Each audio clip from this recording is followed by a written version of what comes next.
আজকে আমরা শিখব গীতার প্রথম অধ্যায়ের 40তম শ্লোক। কুলক্ষয়ে প্রণশ্যন্তি কুলধর্মঃ সনাতনাঃ ধর্মে নষ্টে কুলং কৃষ্ণম অধর্মোভিভবত্যুত। কিভাবে পাঠ করব? আমার সঙ্গে পাঠ করা প্র্যাকটিস করুন। কুলক্ষয়ে প্রণশ্যন্তি কুলধর্মাঃ সনাতনাঃ ধর্মে নষ্টে কুলম কৃষ্ণম অধর্মোভিভবত্যুত। আবার পড়ুন।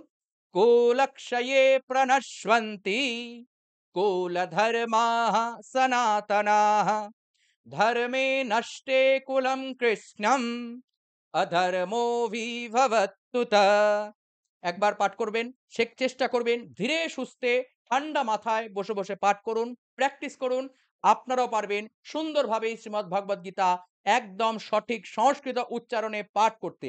সে আপনার সংস্কৃত জ্ঞান থাকুক বা না থাকুক, এটা আমি শিবপ্রসাদ মুখোপাধ্যায় গ্যারান্টি দিচ্ছি। যদি আপনারা এই গীতা জ্ঞান প্লেলিস্টটিকে শুরু থেকে দেখে থাকেন, বুঝে থাকেন, কেমন লাগছে অবশ্যই নিচে কমেন্ট করে জানাতে ভুলবেন না।